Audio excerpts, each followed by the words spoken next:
الحمد للہ وکفى والصلاة والسلام علی عباده الذین اصطفى خصوصا علی افضلهم وخاتم النبیین محمد الامین وعلی آلہ وصحبہ اجمعین اما بعد فاعوذ باللہ من الشیطان الرجیم بسم اللہ الرحمن الرحیم رب اشرح لي صدري ويسر لي امري واحلل عقدة من لساني يفقهوا قولي اللهم ربنا انس وحشتنا في قبورنا وارحمنا بالقرآن العظيم اللهم اجعله لنا إماما ونورا وهدى ورحمة اللهم ذكرنا منه ما نسينا وعلمنا منه ما جهلنا وارزقنا تلاوته آناء الليل وآناء النهار واجعله لنا حجة يا رب العالمين آمین۔ کل دو نشستوں میں تعارف قرآن کے ضمن میں جن عنوانات پر گفتگو ہو چکی ہے ان میں سے ایک تشنا رہا قرآن حکیم کی ترتیب اور تقسیم، اس کی تدوین کے بارے میں گفتگو ہماری مکمل ہو چکی تھی کہ قرآن حکیم کی تدوین تین مراحل میں مکمل ہوئی۔ اولاً خود حضور صلی اللہ علیہ وسلم نے اللہ تعالی ہی کے حکم سے قرآن مجید کو مرتب کر دیا اور اس مرتب شکل میں امت کو منتقل کیا، ترتیب معین ہو چکی تھی، لیکن وہ کتابی شکل میں ما بین الدفتین جمع نہیں ہوا۔ اس کے بعد دوسرا مرحلہ آیا حضرت ابوبکر صدیق رضی اللہ تعالی عنہ کے عہد خلافت کے دوران، جب بہت سے حفاظ شہید ہو گئے جنگ یمامہ میں، تو تشویش پیدا ہوئی کہ قرآن حکیم کو کتابی شکل کے اندر مرتب بھی کر لیا جائے، جمع کر لیا جائے۔ چنانچہ یہ کام حضرت ابوبکر صدیق کے عہد خلافت میں پورا ہو گیا اور اس کے لیے مصحف کا نام حضرت عبداللہ ابن مسعود کی تجویز پر حضرت ابوبکر صدیق رضی اللہ تعالی عنہ نے طے کیا۔ لیکن اس کے چونکہ ابھی پڑھنے کے انداز میں لوگوں کو کافی آزادی دی گئی تھی کہ اپنے اپنے لہجے کے مطابق لوگ پڑھ سکتے ہیں، تو اس سے محسوس ہوا کہ اب اس کے لکھنے کے انداز میں بھی فرق آ رہا ہے، تو اس لیے ضرورت محسوس ہوئی کہ اس کا ایک اسکرپٹ، ایک رسم الخط جو متفق علیہ ہو، اجماعی ہو، وہ طے کر دیا جائے۔ چنانچہ یہ تیسرا مرحلہ حضرت عثمان رضی اللہ تعالی عنہ کے عہد خلافت میں طے پایا، اسی لیے اس کو اب مصحف عثمانی کہتے ہیں، اس لیے کہ وہ رسم الخط اب ہمیشہ ہمیش کے لیے طے ہے۔ اس کے آفیشل نسخے تیار کیے گئے اور بڑے بڑے شہروں میں جو بھی اس وقت اس مسلمان ممالک تھے ایک ایک نسخہ بھیج دیا گیا اور باقی نسخے جو ہیں وہ تلف کر دیے گئے۔ تو اس طریقے سے گویا کہ ربع صدی کے اندر یہ تینوں مرحلے جو ہیں مکمل ہو گئے ہیں، اور جیسا کہ میں نے عرض کیا سب تسلیم کرتے ہیں کہ جو قرآن آج ہمارے پاس ہے وہ وہی ہے بعینہ ہی جو محمد الرسول اللہ نے اپنی امت کو دیا تھا۔ البتہ جہاں تک قرآن کی ترتیب اور تقسیم کا تعلق ہے، بعض باتیں تو میں بیان کر چکا ہوں، ان کا صرف اجمالی اعادہ کروں گا۔ نمبر ایک یہ کہ قرآن کی جو بیسک یونٹ ہے، بنیادی اکائی، وہ آیت ہے۔ آیت کو ہم جملہ نہیں کہہ سکتے، آیت کو ورس نہیں کہہ سکتے، مصرع نہیں کہہ سکتے، اس کی اسی اصطلاح کو ہمیں ریٹین کرنا ہوگا۔ آیتیں چھوٹی بھی ہیں، بڑی بھی ہیں۔ آیتیں صرف حروف مقطعات پر بھی مشتمل ہیں اور مرکبات ناقصہ پر بھی مشتمل ہے، پورے جملے کی ایک آیت بھی ہے اور کئی جملوں پر ایک آیت بھی مشتمل ہے۔ یہ تمام امور توقیفی ہیں، یعنی حضور صلی اللہ علیہ وسلم کے بتانے پر موقوف علیہ، ان میں کسی کے اجتہاد کو، کسی منطق، کسی گرامر، کسی نحو، کسی بیان کے کسی اصول کو کوئی دخل نہیں۔ جہاں تک آیتوں کی تعداد کا تعلق ہے وہ مختلف فی ہے، وہ اتفاقی نہیں ہے، اس لیے کہ 6,500 کے لگ بھگ آیات ہیں۔ فرق کیوں ہے؟ ایک بڑا فرق تو اس وجہ سے واقع ہو جاتا ہے کہ تمام سورتوں کے آغاز میں جو آیت بسم اللہ لکھی ہوئی ہے اس کے ضمن میں ایک اختلاف ہے کہ آیا ہر مرتبہ اس آیت کو کاؤنٹ کیا جائے یا نہ کیا جائے۔ صرف ایک سورت ہے سورہ توبہ جس کے شروع میں آیت بسم اللہ نہیں ہے، باقی 113 سورتوں کے آغاز میں بسم اللہ لکھی ہوئی ہے۔ تو بعض حضرات اس کو سمجھتے ہیں کہ یہ کاؤنٹ نہیں کی جائے گی، بلکہ یہ تو در حقیقت صرف سورتوں کے درمیان فصل اور فرق قائم کرنے کے لیے یہ آیت بسم اللہ لکھ دی گئی ہے۔ تو آپ سمجھیے کہ جو اس پہ اختلاف ہوگا تو 113 کی عدد کا فرق تو اسی سے واقع ہو جائے گا۔ بعض اور مقامات پر بھی آیات کی تعداد میں قدر اختلاف ہے وہ روایات ہی کی بنیاد پر، کسی شخص کو خود یہ حق حاصل نہیں ہے کہ وہ اس میں کوئی فرق کر سکے، تبدیلی کر سکے۔ بہرحال 6,500 کے لگ بھگ آیات ہے قرآن حکیم کی۔ آیتیں مل جل کر سورتوں کی شکل میں ہیں، ان کی تعداد متفق علیہ ہے 114۔ سورت سور سے بنا ہے، سور کے معنی فصیل ہے، گویا کہ ہر سورت جو ہے وہ اللہ تعالیٰ کے علم، معرفت، حکمت کا ایک شہر ہے۔ سورتوں میں آیات کے باہمی ربط کے حوالے سے اس کے معنی کے اندر اور اس کی حکمتوں کے اندر اضافہ ہوتا ہے، ربط آیات، اور جس طریقے سے کہ مختلف موتیوں کو پرو دیا جائے ایک دھاگے میں، اس سے ہار وجود میں آئے، جو ترتیب ہوگی موتیوں کی اس سے ان موتیوں کا حسن دوبالا ہو جائے گا۔ ایسے ہی معاملہ آیات قرآنیہ کا ہے کہ جو ایک سورت کے اندر ہے، اور ہر سورت کا ایک مرکزی مضمون یا عمود ہوتا ہے، اور تمام آیتیں اس سے منطلق اور اس سے منسلک ہوتی ہیں۔ ان سورتوں کے بعد جیسا کہ میں نے عرض کیا، دور صحابہ میں ہمیں صرف ایک اصطلاح اور ملتی ہے، حزب اور یا منزل۔ وہ اس سہولت کے لیے کہ اگر ایک ہفتے میں پورا قرآن ختم کرنا ہو، اس کی تلاوت مکمل کرنی ہو، تو روزانہ ایک حزب پڑھ لیا جائے۔ یہ چونکہ دور صحابہ میں بھی مذکور ہے، لہذا اس میں ہم دیکھتے ہیں کہ حسن موجود ہے، یعنی یہ کہ نہ تو یہ قباحت ہے کہ سورتوں کو توڑا گیا ہو، بلکہ پوری پوری صورتیں شامل ہیں۔ کوئی مصنوعی مساوات قائم کرنے کی کوشش نہیں ہے، کوئی حزب نسبتاً تھوڑا سا زیادہ بڑا ہے، کچھ تھوڑا سا چھوٹا ہے، لیکن تقریباً مساوی ہے۔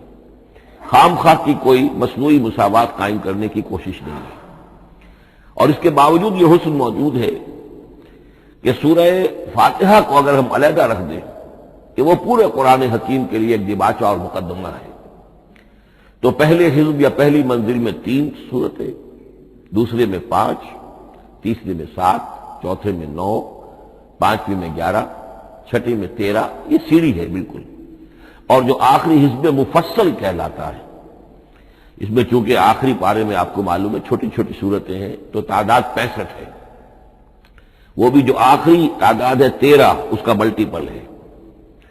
بہرحال یہ حزب، یہ بھی دور صحابہ میں اس کا تذکرہ ہمیں ملتا ہے۔ البتہ جو مزید تقسیم کی چیزیں ہمارے ہاں معروف ہیں وہ بات کی چیزیں۔ رکوعوں میں طویل صورتوں کو تقسیم کیا گیا تاکہ ایک رکعت میں اگر طویل صورت میں سے کوئی آیات پڑھنی ہے تو اس طرح پڑھی جائیں کہ مضمون ٹوٹے نہ۔ یہ حجاج ابن یوسف کے زمانے میں یہ کام ہوا ہے، اور بڑے غور و فکر سے ہوا، اور واقعتاً محسوس ہوتا ہے کہ معنوی جو ربط اور تعلق ہے اس کو ملحوظ رکھا گیا ہے۔ لیکن جو دوسری تقسیم ہمارے ہاں معروف ہو گئی ہے وہ پاروں کی ہے۔ اول تو یہ معلوم نہیں کہ یہ تقسیم کب ہوئی، مجہول الزمان ہے یہ۔ نمبر 2 یہ کہ اس میں یہ زیادتی بھی نظر آتی ہے کہ سورتوں کی فصیلیں توڑ دی گئی ہیں، گویا کہ ایک مصنوعی مساوات قائم کرنے کے لیے کہ 30 دن میں اگر قرآن مجید ختم کرنا ہو، ہر مہینے میں ایک ختم قرآن کوئی شخص کرنا چاہے تو روزانہ ایک پارہ پڑھ کر، لیکن یہ کہ اس میں وہ حسن موجود نہیں ہے، بلکہ یہ قباحت موجود ہے کہ سورتوں کاٹ دی گئی۔ اس کے بعد اب جو بات مجھے عرض کرنی تھی وہ یہ ہے کہ زیادہ عرصہ نہیں گزرا کہ قرآن حکیم کی ترتیب اور تقسیم کے ضمن میں ایک اور حقیقت سامنے آئی ہے، اور یہ حقیقت یہ ہے کہ قرآن حکیم کی سورتوں کے گروپس ہیں۔ اب یہ چونکہ ایک بالکل ماضی قریب کا معاملہ ہے، اس سے پہلے یہ ذکر موجود نہیں تھا۔ اول تو یہ بات بھی مان لیجئے کہ قرآن مجید میں ترتیب اور نظم، اس کے بارے میں ہمارے اسلاف نے نہ کوئی زیادہ محنت کی اور نہ انہوں نے سمجھا کہ اس میں کوئی خاص ربط ہونا ضروری ہے۔ لیکن یہ کہ عہد حاضر میں مولانا حمید الدین فراہی رحمۃ اللہ علیہ ہندوستان میں ایک ایسے عالم پیدا ہوئے کہ جنہوں نے نظم قرآن کو اپنا خاص موضوع بنایا کہ یہ جو آیات باہم جوڑی گئی ہیں تو آخر کوئی حکمت ہے، سورتوں میں جو ربط قائم کیا گیا ہے یقیناً حکمت پر مبنی ہے، ورنہ سب سے سیدھی ترتیب تو جیسا کہ میں نے کل عرض کیا تھا یہ ہوتی ترتیب نزولی سے قرآن کو مرتب کر دیا جاتا۔ لیکن یہ کہ سورتیں آپ کو معلوم ہے طویل سورتوں میں ایسا بھی ہے کہ وہ ایک وقت میں نازل نہیں ہوئی بلکہ متعدد اوقات میں، اور سورہ بقرہ جو ہے وہ تقریباً 2 سال میں اس کی جو تنزیل ہے وہ مکمل ہوئی۔ تو پھر کچھ آیتوں کو جوڑنا، کس کو کہاں رکھنا ہے، کس کو کہاں رکھنا ہے، تو یہ حضور صلی اللہ علیہ وسلم نے خود کیا ہے، اللہ تعالیٰ کے حکم سے کیا ہے، تو یہ چیزیں حکمت سے خالی تو نہیں ہو سکتی۔ تو انہوں نے اس کو خاص اپنا موضوع بنایا اور ان کے سامنے بعض حقائق آئے ہیں، وہ حقائق ہیں جو اب میں آپ کے سامنے بیان کر رہا ہوں۔ اس میں ایک اشکال ہو سکتا ہے، اسے میں چاہتا ہوں کہ پہلے رفع کر دوں کہ یہ چیز اگر ہمارے اسلاف کے نظر میں نہیں آئی اور ان کی توجہ ادھر نہیں ہوئی تو یہ تو گویا کہ ایک بڑی مشکوک سی بات ہوگی۔ قرآن مجید کے علم کے ضمن میں گویا کہ متقدمین کے فہم پر ہمیں کچھ تان کرنا ہوگا، لیکن یہ بات درست نہیں ہے۔ قرآن مجید ایک ایسی کتاب ہے جس کے بارے میں خود حضور نے جو فرمایا لا تنقضی عجائبہ، اس قرآن کے عجائب کبھی ختم نہیں ہوئے، ولا یخلق عن کثرت الرد، بار بار کے پڑھنے سے اس پر کوئی پرانا پن، کوئی بوسیدگی طاری نہیں ہوگی، ولا یشبع منہ العلماء، اور کبھی اہل علم اس سے سیری محسوس نہیں کریں گے۔ تو قرآن مجید لا تنقضی عجائبہ، جیسے جیسے دنیا آگے بڑھ رہی ہے، تمدن آگے بڑھ رہا ہے، علم انسانی جو ہے مادی فزیکل سائنسز کا علم آگے بڑھ رہا ہے، قرآنی حقائق اور مبرہن ہو رہے ہیں اور واضح ہو رہے ہیں اور نکھر رہے ہیں۔ بہت سی باتیں ہمارے اسلاف کے علم میں نہیں آ سکتی تھی، اس لیے کہ ابھی انسانی معلومات کا دائرہ بہت ہی محدود تھا۔ ذوالقرنین کون تھے؟ اب چونکہ تاریخ مفسرین کے علم میں نہیں تھی تو سکندر اعظم کو سمجھا گیا کہ ذوالقرنین ہے، حالانکہ سکندر کی شخصیت اور ذوالقرنین کی وہ شخصیت جو قرآن میں بیان ہوئی ہے دونوں میں کوئی مناسبت ہے ہی نہیں۔ اسی طریقے کا معاملہ یہ کہ نظم قرآن کا ایک پہلو کہ جو ابھی پوری طریقے سے آشکارا نہیں ہوا تھا، یہ دور وہ ہے کہ جس میں اللہ کی فضل و کرم سے وہ بات بھی اب کھل کر سامنے آئی ہے، اور اس سے در حقیقت توثیق ہو رہی ہے حضور کے اس فرمان کی کہ لا تنقضی عجائبہ، اس کے عجائب کبھی ختم نہیں ہوں گے۔ انسان محنت کرے گا، کوشش کرے گا، یہ ہیروں کی ایک ایسی کان ہے جس میں سے اور ہیرے نکلتے چلے جائیں گے۔ اس کے ضمن میں ایک بات تو میں نے آپ سے کل عرض کر دی تھی اور آج پھر بھی کہی ہے، سورتوں میں بھی ایک ربط ہے، آیات جو سورتوں کے اندر جوڑی گئی ہیں، پھر سورتیں اکثر و بیشتر جوڑوں کی شکل میں ہے۔ اس کے کچھ مثالیں بھی کل میں نے آپ کو دی تھی۔ قرآن مجید کی ایک آیت مبارکہ ہے وَمِن كُلِّ شَيْءٍ خَلَقْنَا زَوْجَيْنِ لَعَلَّكُمْ تَعْقِلُونَ یا لَعَلَّكُمْ تَذَكَّرُونَ، مجھے پوری طرح یاد نہیں ہے۔ ہم نے ہر شے کو جوڑوں کی شکل میں پیدا کیا، اگرچہ اس کو چونکہ قرآن مخلوق نہیں ہے ہم اس پر اس کا اطلاق نہیں کریں گے، لیکن من کل شیء خلقنا زوجین اس میں اس قدر کیٹیگوریکل سٹیٹمنٹ ہے کہ معلوم ہوتا ہے کہ یہ اصول اتنا اللہ تعالیٰ کے ہاں اتنا پسندیدہ ہے کہ قرآن مجید کی صورتوں میں بھی یہ صورتوں کے بھی جوڑوں کی شکل میں ہونا یہ بہت ہی اظہر من الشمس ہے۔ بعض جگہوں پر تو اظہر من الشمس ہے، بعض جگہوں پر ذرا تدبر کر کے بات معلوم ہوتی ہے۔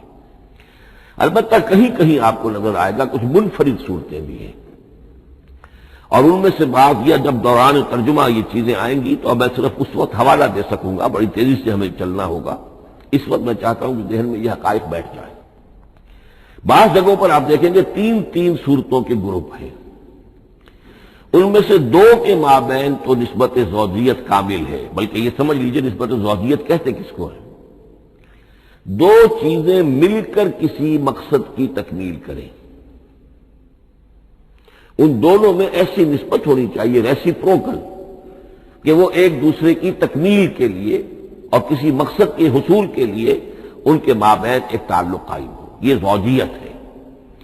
اسی طریقے سے قرآن مجید میں جب صورتیں آتی ہیں جوڑوں کی شکل میں، تو کسی مضمون کا ایک رخ وہ ایک صورت میں آ جائے گا، اس کا دوسرا رخ دوسری صورت میں آ جائے گا، اور دونوں مل کر، جسے ہم کہتے ہیں تصویر کے دونوں رخ، وہ رخ مکمل ہو جائیں گے، بات پوری ہو جائے گی۔ البتہ بعض جگہوں پر ہے کہ تین تین صورتوں کے سب گروپس ہیں۔ میں اس معاملے میں گروپ کا لفظ ریٹین کر رہا ہوں، اس لیے کہ قدیم تو یہ تصور تھا نہیں، جدید اصطلاح ہے، تو اس میں چونکہ اب بہت سے الفاظ انگریزی زبان کے اب اردو میں آ گئے ہیں کہ اس کی جگہ کوئی اور بہت ہی کوئی کوشش کر کے لفظ آیا جائے تو وہ شاید زیادہ عام فہم نہیں ہوگا، یا عام فہم ہے۔ تو گروپس اور سب گروپس، چھوٹے گروپ بڑے گروپ، تو یہ چھوٹے گروپ جو ہے تین تین صورتوں کے، ان میں سے دو کے مابین تو نسبت زوجیت بتمام و کمال ہوگی، اور تیسرے کی حیثیت ضمیمے کی ہوگی۔ اس کی مثالیں بعد میں آئیں گی۔ البتہ یہ جو ضمیمے ہوتے ہیں خود ان کے، یا جو دوسری منفرد صورتیں ہیں، خود ان میں آپ کو فصل کے ساتھ نسبت زوجیت مل جائے گی۔ اس سے آگے چلیے، اب اصل ہے وہ شے جس کو میں آج چاہتا ہوں بیان کرنا۔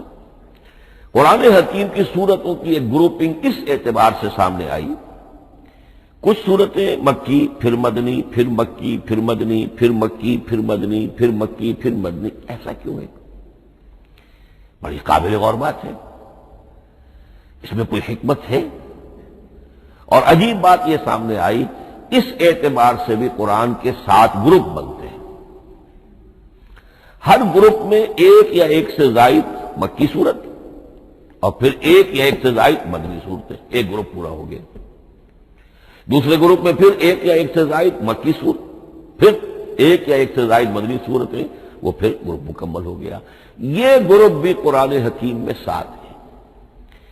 یہ گروپ جو ہے قرات کے لیے نہیں ہے، یہ گروپ جو مانوی تقسیم ہے، غور و فکر کے اعتبار سے، کہ ہر گروپ کا ایک عمود ہے، ایک مرکزی مضمون ہے، اور جس طریقے سے صورتیں دو مل کر ایک مضمون کی تکمیل کرتی ہیں، اسی طرح ہر گروپ کی مکی اور مدنی صورتیں مل کر ایک بڑے مضمون کی تکمیل کرتی ہیں۔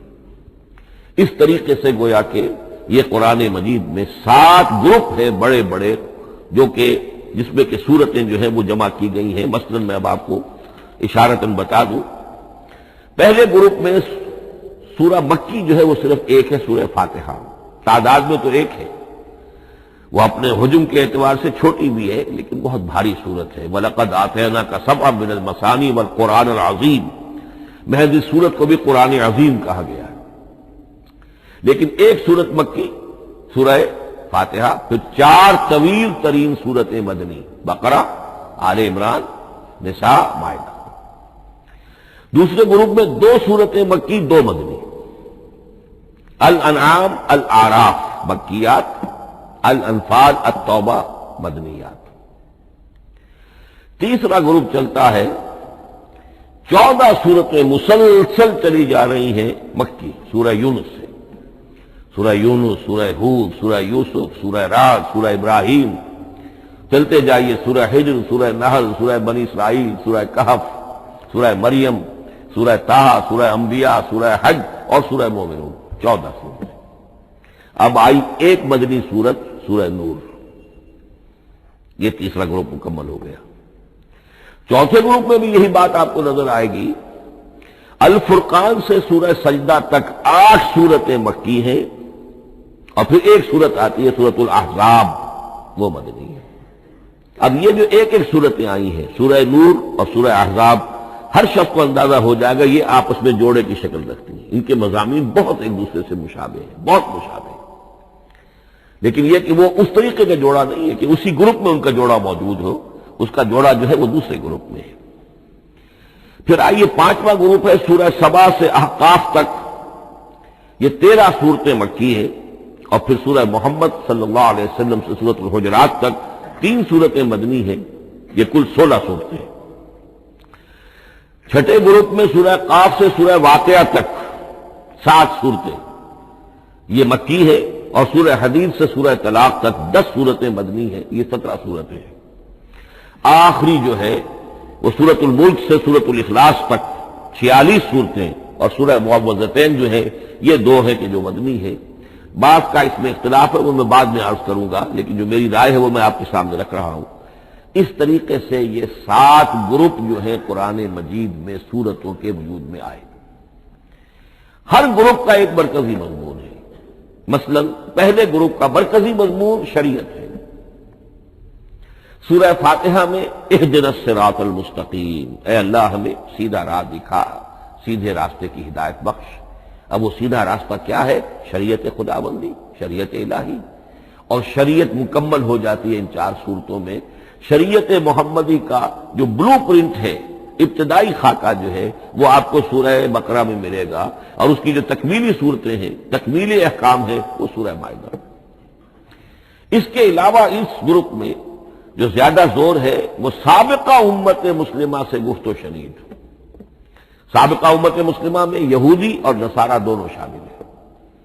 اب ان پر جرح بھی ہے، ان پر تنقید بھی ہے، ان کو ملامت بھی ہے، ان کو ان کی قرارداد جرم ان کے خلاف جو ہے وہ بھی دی گئی ہے، اور پھر یہ کہ ان کو معزول کر کے اور نئی امت کو اس مقام پر نصب کرنے کا اعلان ہے، اور ان کو بڑی زوردار دعوت ہے کہ اب محمد پر ایمان لاؤ اور قرآن پر ایمان لاؤ صلی اللہ علیہ وسلم۔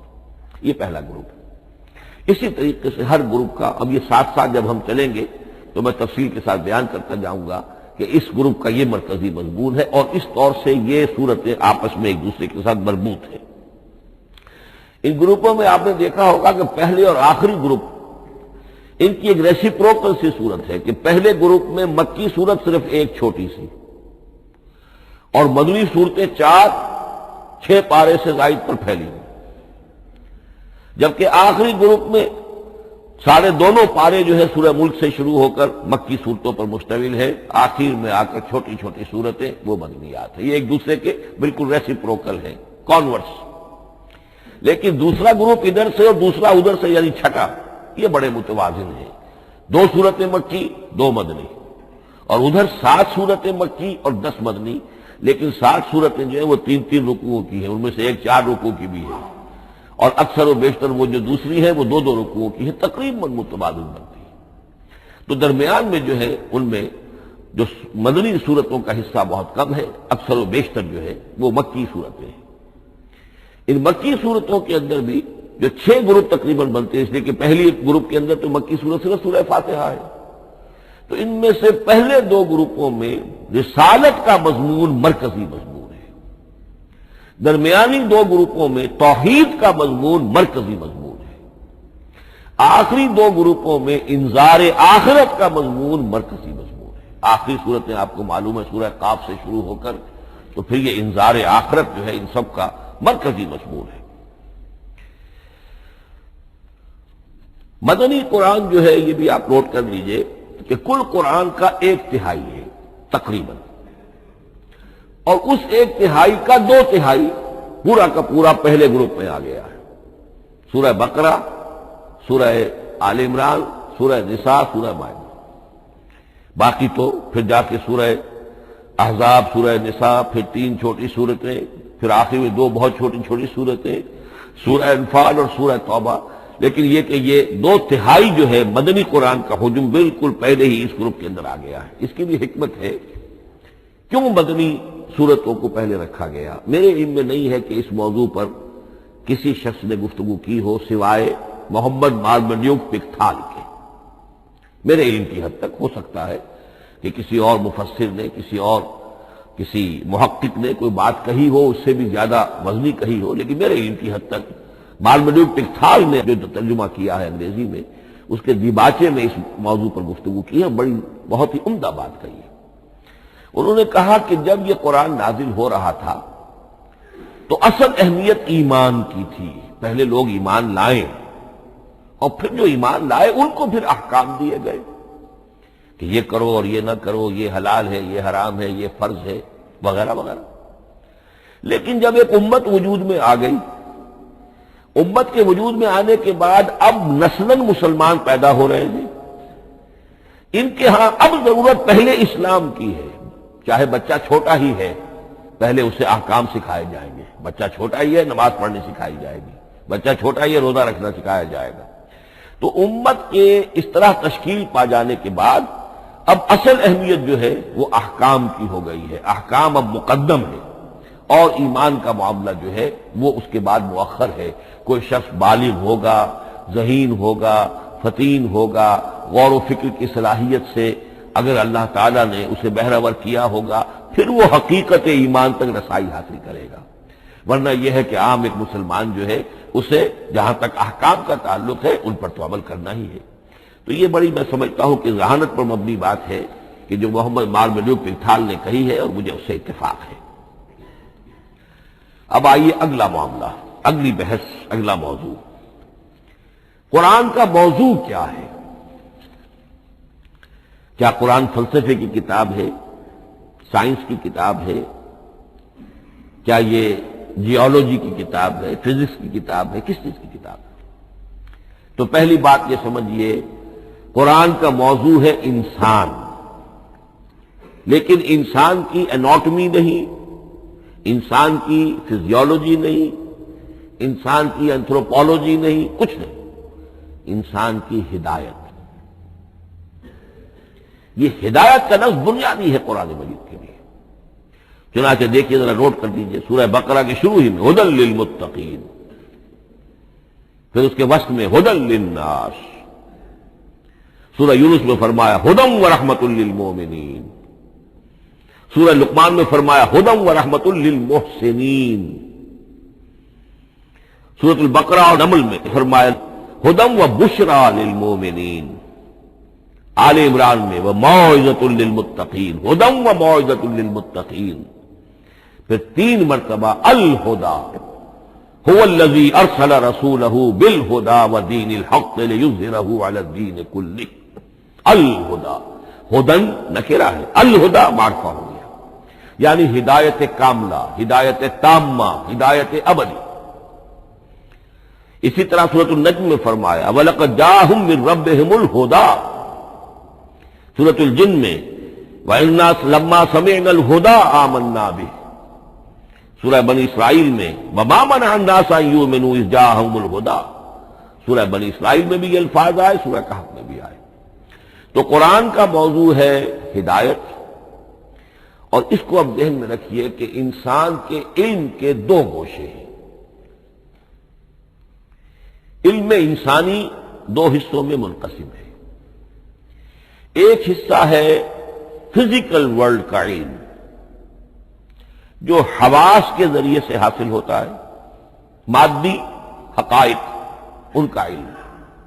حواس 5 ہمارا دیکھنا، سننا، سونگنا، چکھنا، چھونا، یہ تمام صلاحیتیں ہیں، ان سے کچھ معلومات حاصل ہوتی ہیں، اور عقل کا یہ کمپیوٹر ان کو پروسیس کرتا ہے، اس سے نتائج نکالتا ہے، نتائج نکال کے سٹور کر لیتا ہے۔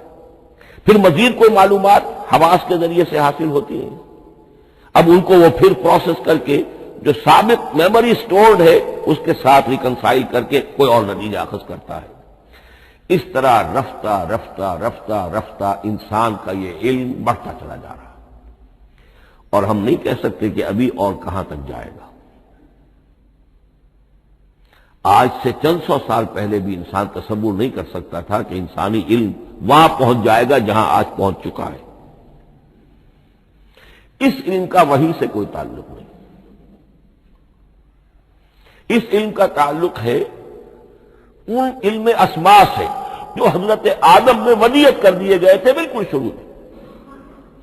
سورہ بقرہ کا 4واں رکوع جو ہے اس کے شروع میں ذکر ہے وَعَلَّمَ آدَمَ الْأَسْمَاءَ كُلَّهَا، اللہ نے آدم کو تمام نام سکھا دیے۔ اور اس کے آخر میں ذکر ہے جب آدم کو اور حوا کو حکم دیا گیا کہ اب زمین میں جا کر اور وہاں کا چارج سنبھالو، تو فرمایا وَإِمَّا يَأْتِيَنَّكُم مِّنِّي هُدًى فَمَن تَبِعَ هُدَايَ فَلَا خَوْفٌ عَلَيْهِمْ وَلَا هُمْ يَحْزَنُونَ۔ وہ علم ہدایت ہے، یہ 2 چیزیں بالکل علیحدہ ہیں۔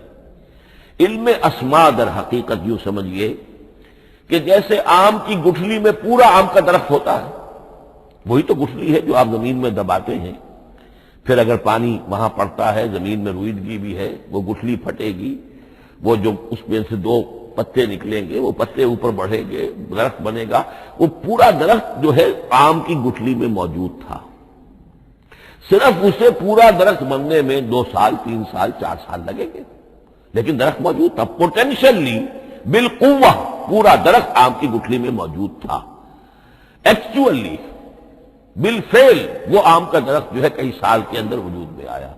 بعین ہی یہ معاملہ ہے، کل مادی حقائق کا کل علم حضرت آدم علیہ السلام کے وجود میں ودیعت کر دیا گیا پوٹینشلی۔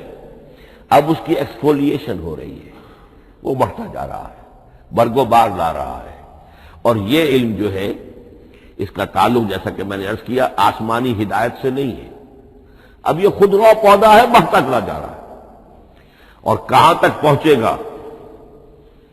علامہ اقبال نے صحیح تعبیر کی ہے، عروج آدم خاکی سے انجم سہمے جاتے ہیں کہ یہ ٹوٹا ہوا تارا مہ کامل نہ بن جائے۔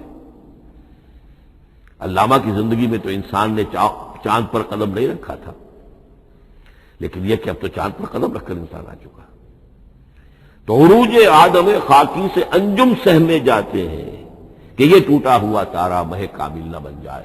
یہ ہے انسانی علم۔ اس انسانی علم کے ساتھ اگر وہ علم وہی علم ہدایت نہ ہو تو یہ علم جو ہے بجائے خیر کے شر بن جاتا ہے۔ آج وہ شیطانی قوت بن چکا ہے، وہ علم ہلاکت کا سامان بن چکا ہے، تباہی کا ذریعہ بن چکا ہے۔ لیکن اس کے ساتھ دوسری بات ضروری تھی جو کہ وحی کے ذریعے سے آنے والا علم تھا، فَإِمَّا يَأْتِيَنَّكُم مِّنِّي هُدًى فَمَن تَبِعَ هُدَايَ فَلَا خَوْفٌ عَلَيْهِمْ وَلَا هُمْ يَحْزَنُونَ۔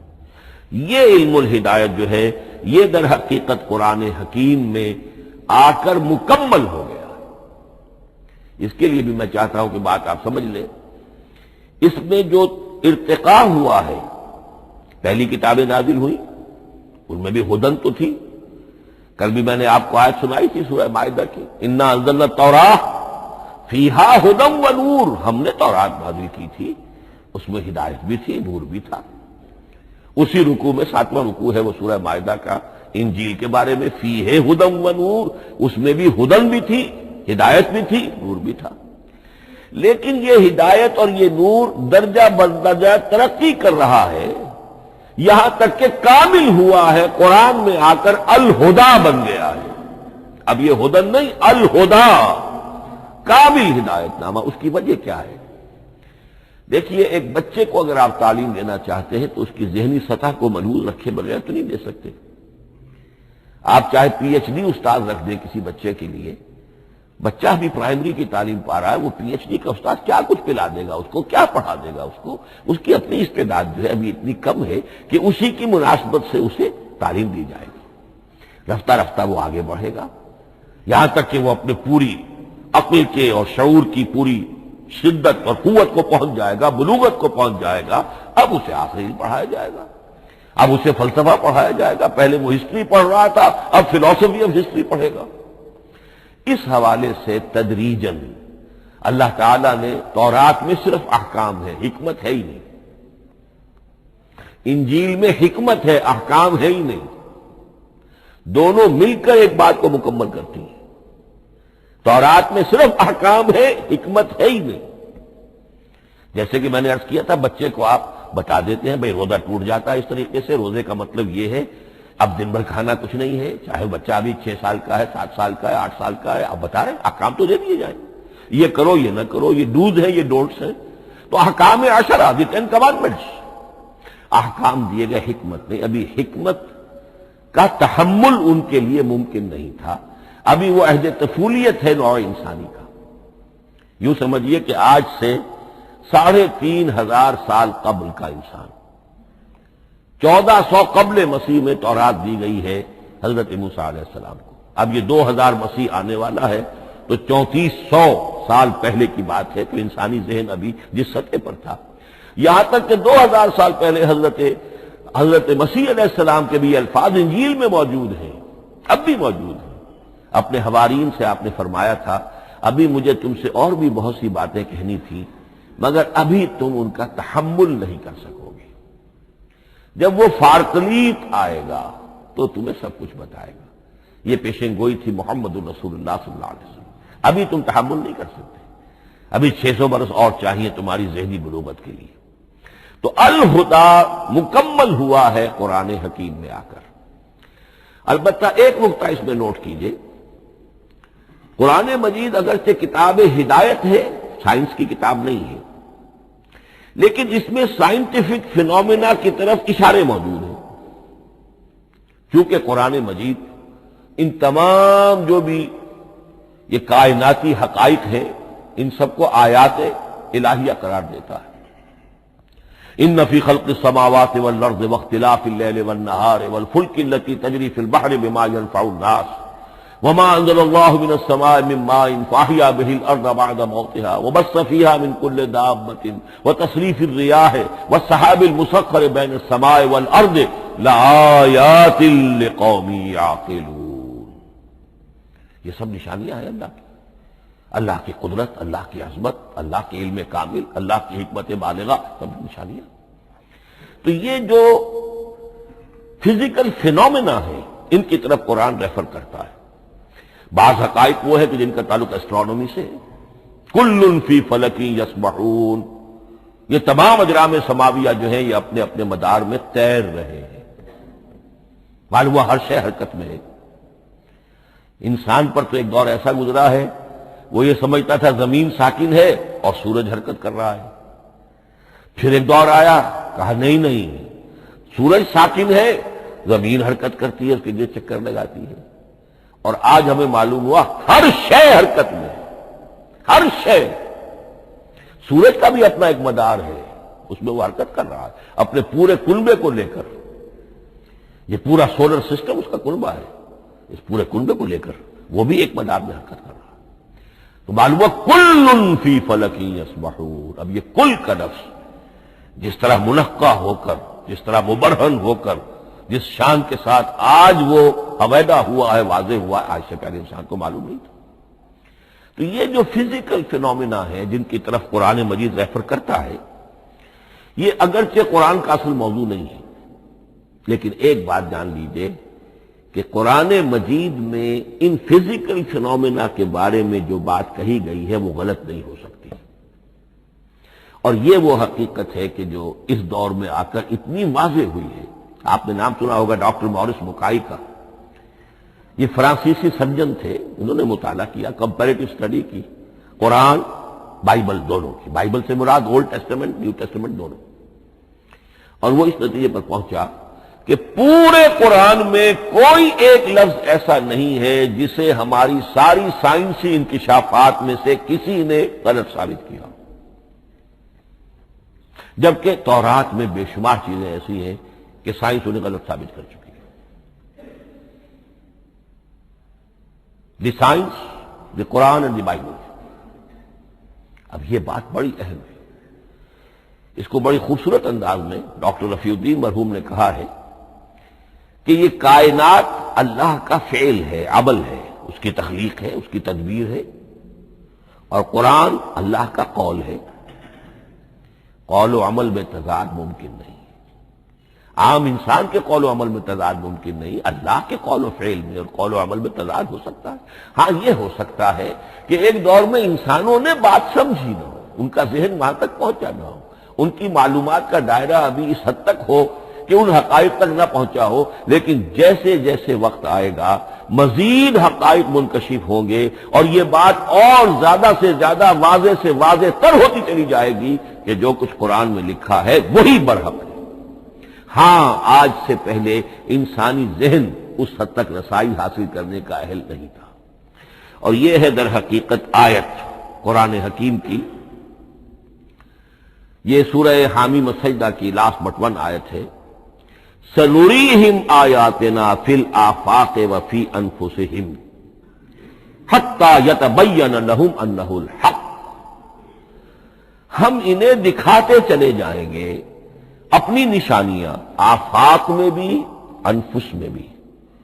سنریہم آیاتنا فی الآفاق وفی انفسہم حتی یتبین لہم، یہاں تک کہ یہ بات پوری طرح نکھر کر مبرہن ہو کر ان کے سامنے واضح ہو جائے گی انہ الحق، کہ قرآن حق ہے۔ اور اسی کی حقیقت جو ہے، جیسا کہ میں نے عرض کیا، ایک تو مورس بکائی کو ذہن میں رکھیے، اور ایک اور شخص کینیڈا میں ایک بہت بڑا ڈاکٹر ہے کہ جو امبریولوجسٹ ہے، اور اس کی جو ٹیکسٹ بکس ہے جو امبریولوجی پر، علم جنین، یعنی رحم مادر میں جو بچے کی پرورش ہوتی ہے، کیسی ہوتی ہے، کن کن سٹیجز سے گزر کر ہوتی ہے، یہ علم جنین یا امبریولوجی، تو سٹینڈرڈ ٹیکسٹ بک ہے دنیا میں اس کی، ڈاکٹر کیتھل مور کی۔ اور وہ حیران رہ گیا کہ میں نے جب قرآن کا مطالعہ کیا کہ آج سے 1400 برس قبل، جبکہ نہ مائکروسکوپ تھی، نہ ڈسیکشن ہوتا تھا ابھی ہیومن باڈی کا، یہ حقائق جو قرآن بیان کر رہا ہے، وَلَقَدْ خَلَقْنَا الْإِنسَانَ مِنْ صُلَالَةٍ مِّن مَّاءٍ مَّهِينٍ ثُمَّ جَعَلْنَاهُ نُطْفَةً فِي قَرَارٍ مَّكِينٍ ثُمَّ خَلَقْنَا النُّطْفَةَ عَلَقَةً فَخَلَقْنَا الْعَلَقَةَ مُضْغَةً فَخَلَقْنَا الْمُضْغَةَ عِظَامًا فَكَسَوْنَا الْعِظَامَ لَحْمًا۔ یہ کہاں سے معلوم ہوئی؟ اور واقعہ یہ ہے کہ اس سے زیادہ صحیح تعبیر ممکن نہیں۔ تو یہ حقائق ذہن میں رکھیے کہ اگرچہ قرآن مجید سائنس کی کتاب نہیں ہے، لیکن جن سائنسی حقائق یا جن سائنسی فینومینا کی طرف قرآن نے ریفر کیا ہے وہ یقیناً حق ہے، چاہے تاحال ہم ان کی حقانیت کو نہ سمجھ پائیں۔ مثلا آج بھی مجھے نہیں معلوم کہ قرآن جو 7 آسمان کہتا ہے تو 7 آسمان سے کیا مراد، مجھے نہیں معلوم، لیکن مجھے یقین ہے کہ ایک وقت آئے گا کہ انسان سمجھے گا کہ ٹھیک ٹھیک یہ الفاظ جو ہیں 7 آسمان، یہ منطبق ہوتے ہیں اس حقیقت پر جو آج ہمارے علم میں آئی ہے، پہلے نہیں آئی تھی۔ البتہ ایک اور نقطہ جو بہت اہم ہے عملی اعتبار سے، میں نے اسی لیے یہ ساری تمہید کی ہے کہ قرآن سائنس کی کتاب نہیں ہے، نہ سائنس کی ہے نہ ٹیکنالوجی کی ہے۔ اس حوالے سے ایک بڑا منطقی نتیجہ نکلتا ہے، اور وہ یہ ہے کہ اگر ہمارے اسلاف نے قرآن کی ان آیات کا کوئی خاص مفہوم معین کیا اپنے دور کی معلومات کی سطح پر، ہمارے لیے لازم نہیں ہے کہ ہم اس کی پیروی کریں۔ سائنسی فینومینا کو جو سائنسی ترقی ہو رہی ہے اس کے حوالے سے سمجھیں گے۔ یہاں تک کہ اب آخری بات عرض کر رہا ہوں، خود حضور کا فرمان بھی اس میں قطعی نہیں ہوگا۔ یہ بات بہت ثقیل اور گراں گزرے گی بہت سے لوگوں پر۔ سائنس اور ٹیکنالوجی میں اگر حضور کی کوئی حدیث بھی سامنے آ جائے تو اس کو بھی ہم کوئی دلیل قطعی نہیں سمجھیں گے۔ اس کی وجہ کیا ہے؟ ایک واقعہ بہت اہم ہوا حضور کی زندگی میں۔ حضور جب ہجرت فرما کر تشریف لائے مدینہ منورہ، تو آپ کو معلوم ہے کہ حضور کی پیدائش مکے کی، ساری زندگی آپ نے وہاں گزاری۔ وہ وادی غیر ذی زرع ہے، وہاں کوئی پیداوار، کوئی زراعت، کوئی کاشت ہوتی نہیں تھی، آپ کو کوئی تجربہ سرے سے نہیں تھا۔ ہاں تجارت کا تجربہ تھا، بھرپور تجارت کی تھی۔ یہاں آئے تو آپ نے دیکھا کھجوروں کے سلسلے میں انصار مدینہ تعبیر نخل، وہ اس کا ایک اصطلاح ہے۔ کھجور ایک ایسا پودا ہے جس کا ایک فیمیل فلاور ہوتا ہے اور ایک میل علیحدہ۔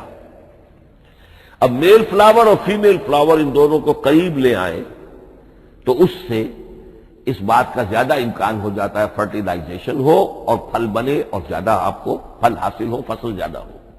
اگر وہ فاصلے پر رہیں گے تو ہو سکتا ہے کہ اس کا امکان کم ہو، تو وہ ان کو قریب جوڑ دیتے تھے۔ حضور نے دیکھا تو آپ نے فرمایا کہ آپ لوگ ایسا نہ کریں تو کیا ہے، یعنی نیچر جو ہے، nature can take care of it self, آخر فطرت ہے، فطرت نے یہ ساری چیزیں بنائی ہے، آپ ایسا نہ کریں تو کیا ہے۔ صرف یہ کہا آپ نے روکا نہیں، لیکن ظاہر بات ہے صحابہ کرام کے لیے رضوان اللہ تعالی علیہ اجمعین حضور کا اتنا کہنا بھی گویا کہ حکم کے درجے میں تھا۔ انہوں نے اس سال وہ کام نہیں کیا، فصل کم ہو گئی۔ اب وہ ڈرتے ڈرتے جھجکتے جھجکتے حضور کی خدمت میں آئے۔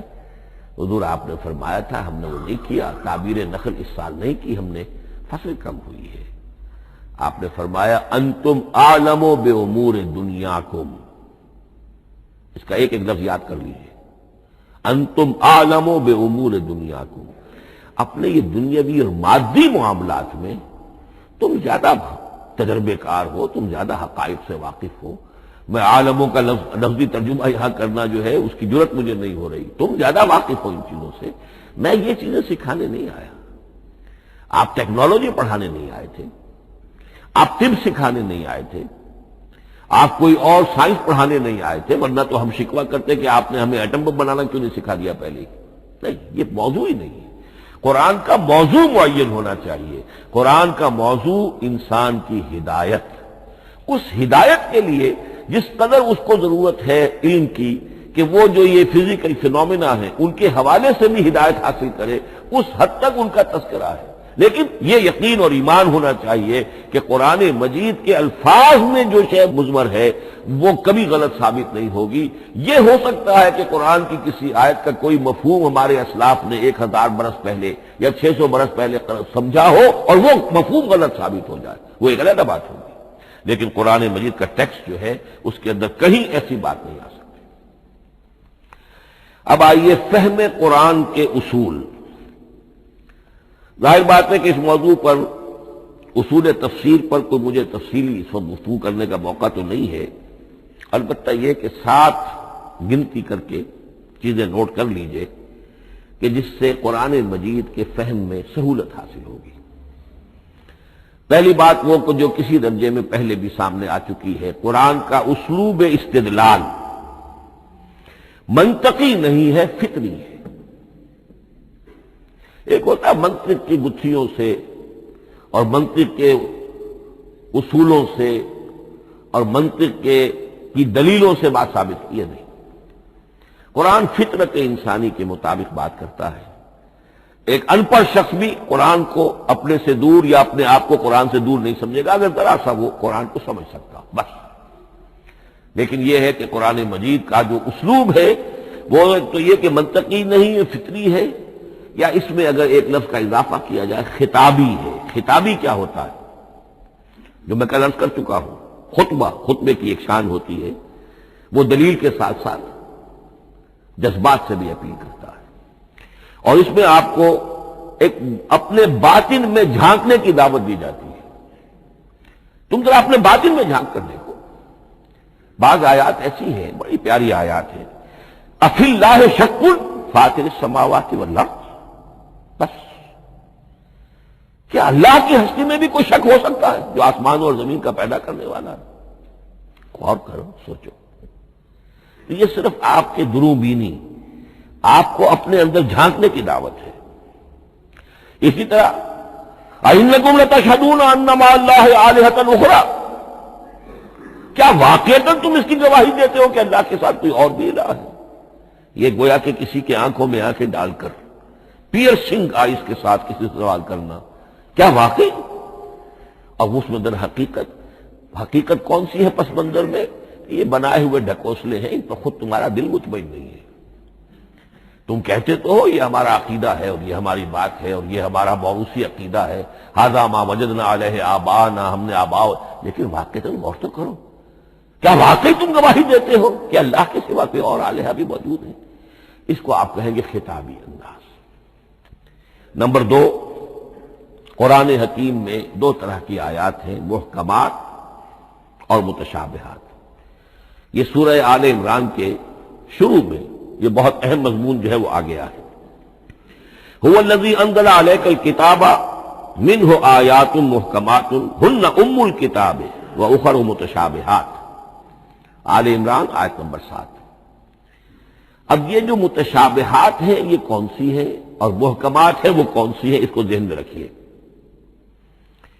نمبر 1، محکم قطعی، تمام جتنی بھی آیات احکام ہیں وہ محکم، یہ کرو یہ نہ کرو، یہ جائز یہ حرام، آیات احکام محکم، اسی ایک مادے سے لفظ بنا ہے، یہ محکم بھی اور احکام حکم۔ البتہ عالم غیب کی ساری خبریں متشابہات میں سے، عالم غیب ہو، عالم ارواح ہو، عالم برزخ ہو، عالم آخرت ہو، ان کے تمام حقائق یہ متشابہات میں سے، ان کو ہم حقیقتاً سمجھ نہیں سکتے، ہمارا تجربہ ہی نہیں، ہمارا وہ مشاہدہ ہی نہیں۔ جیسا کہ ایک حدیث میں آیا ہے جنت کی جو بھی نعمتیں ہیں، ایک تو وہ نعمتیں جن کا ذکر قرآن میں ہے اور ان الفاظ میں ہے جن سے ہم واقف ہیں. اب ان میں تو یہ ہے کہ حور و قصور اور پھل اور یہ اور دودھ اور شہد اور وغیرہ وغیرہ وغیرہ، وہ چیزیں ہم جانتے ہیں. تو وہ بھی حق ہے، ایسے ہی ہوں گی، اتوب ہی متشابہہ، لیکن یہ صرف نزل ہے، یہ تو ابتدائی مہمان نوازی ہے. نزل من غفور رحیم. جو اصل ضیافت ہونی ہے اہل جنت کی، اس کے بارے میں فرمایا وہ نعمتیں دینے ملے گی ما لا عین رات ولا اذن سمعت وما خطر علی قلب بشر، جو نہ کسی آنکھ نے کبھی دیکھی، نہ کسی کان نے کبھی سنی، نہ کسی انسان کے دل پر ان کا خیال تک وارد ہو. انہیں ہم کیا سمجھیں گے؟ تو عالم برزخ، عالم آخرہ، عالم غیب، عالم ارواح، ان کی تمام چیزوں کو ہم آیات متشابہات میں سمجھیں گے. البتہ یہ جو سائنٹیفک فینومینا والی باتیں ہیں نازلی علوم کی، ان میں یہ ہے کہ متشابہ اور محکم ہونے کا معاملہ بدلتا چلا جا رہا ہے. جب تک وہ ہمارا سائنسی علم وہاں تک نہیں پہنچا تھا وہ آیت ابھی متشابہ تھی، سمجھ میں نہیں آ رہی تھی. لیکن اب جب کہ وہ بات وہاں پہنچ گئی اور کھل گئی بات، اب معلوم ہوا کل فی فلک یسبحون. اب یہ آیت محکمات میں آ گئی. اب یہ وہ بات نہیں رہی کہ جس کا صحیح مفہوم سمجھنا ہمارے لیے مشکل ہو. تیسری بات، تفسیر اور تعویل میں کیا فرق ہے؟ تفسیر کا عام طور پر لفظ استعمال ہوتا ہے لفظی طور پر، الفاظ کی بحث، نحوی بحث، قواعد گرامر جو ہے ان کے حوالے سے جو بحث کی جائے گی وہ تفسیر ہے. اور اس کی اصل حقیقت اور مدلول کو سمجھنے کی جو کوشش کی جائے گی وہ تعویل ہے. تو یہ دو الفاظ جو ہیں یہ مختلف ہوں گے، تفسیر اور تعویل. نمبر 4، تعویل عام اور تعویل خاص. یہ بہت اہم موضوع ہے. دیکھیے قرآن مجید نازل ہوا ایک خاص ٹائم اینڈ سپیس پس منظر میں. آج سے 1400 برس قبل 610 عیسوی سے لے کر 632 عیسوی تک نازل ہوا. حجاز میں نازل ہوا. اس کی ایک اولین مخاطب قوم تھی، وہ ان پڑھ قوم تھی، امی قوم تھی. پڑھے لکھے شاذ الشاذ المعدوم کے درجے میں تھے. وہاں فلسفے کا سوال نہیں، کوئی منطق کی بات نہیں، کچھ بھی نہیں. اور اولین مخاطب وہی ہیں. اور جو بھی حالات ہیں اس وقت کے ان کے حوالے سے بات کی جا رہی ہے. اب قرآن مجید کی ہر آیت پر اولاً غور ہوگا اس اعتبار سے جب یہ نازل ہوئی ہے تو اس کا اس وقت کیا مفہوم سمجھا گیا، اس خاص کانٹیکسٹ میں، ٹائم اینڈ اسپیس کانٹیکسٹ میں کیا مفہوم سمجھا گیا. یہ ہے تعویل خاص. لیکن اب دوسری طرف دیکھیے یہی کتاب ہدایت ہے ابد الآباد تک کے لیے. اسی کتاب کو 20ویں صدی عیسوی کے انسان کے لیے بھی ہدایت نامہ بننا ہے. اگر دنیا طویل ہے اور 500 برس تک ہے تو 25ویں صدی عیسوی کے انسان کے لیے بھی ہدایت نامہ یہ کتاب بننی ہے. یہ عرب کے امیین کے لیے ہدایت نامہ تھی تو ایران کے فلسفیوں کے لیے بھی تو ہدایت نامہ تھی. لہذا ان الفاظ کے اندر یہ قرآن کے اعجاز کا وہ پہلو ہے جو بہت نمایاں ہے کہ ان الفاظ کے اندر کہ جو ایک خاص کانٹیکسٹ میں نازل ہوئے اور اس وقت ان کا ایک معین مفہوم سمجھا گیا، انہی میں وہ عموم بھی موجود ہے کہ اسی سے ہمیشہ کے لیے ہدایت اخذ کی جا سکتی ہے. اس کو ہم کہیں گے تعویل عام. اس کانٹیکسٹ سے ذرا نکال کر اب اس آیت کے الفاظ، اس کا در و بست، اس کا ما سبق، اس کے بعد ما بعد، سیاق و سباق، اس کے حوالے سے بیٹھ کر بات کی جائے. تعویل خاص میں شان نزول پیش نظر رہے گا. تعویل عام میں اس آیت کے الفاظ، ان کا در و بست اور آیت کا سیاق و سباق یہ زیادہ زیر بحث رہے گا. تو معلوم ہوا کہ یہ دونوں چیزیں اپنی اپنی جگہ اہم ہیں. نہ تو انسان صرف تعویل خاص تک اپنے آپ کو محدود کر لے. اگر وہ کرے گا تو گویا کہ وہ صرف اس دور کا قرآن پڑھ رہا ہے، آج کا قرآن وہ نہیں پڑھ رہا۔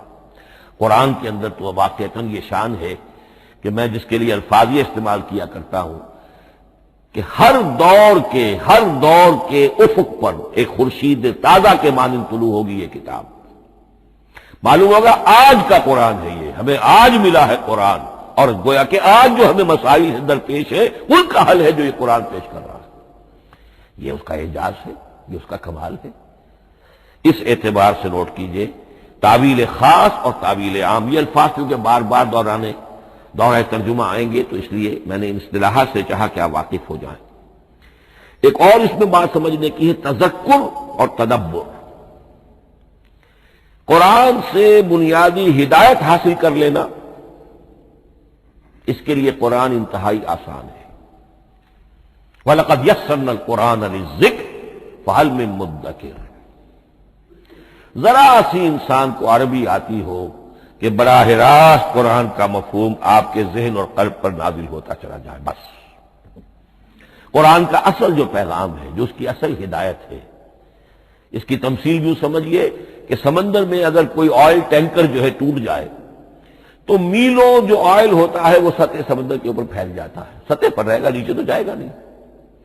تو یوں سمجھیے کہ قرآن مجید کا جو لب لباب ہے، وہ اس کی سطح پر موجود ہے، لیکن اس کے یہ مطلب نہیں ہے کہ صرف سطح ہی سطح ہے، اس کی گہرائی فیتم لس، اس کی گہرائی وہ ہے کہ جس کی کوئی حد نہیں۔ اب اس کے لیے تعمق، گہرائی میں غوطہ نہیں کرنا، قرآن میں ہو غوطہ زن اے مرد مسلمان، اس کے اعتبار سے یہ دنیا کی مشکل ترین کتاب ہے۔ اچھی طرح سمجھ لیجیے، اس کی تہ تک پہنچنا ممکن ہی نہیں۔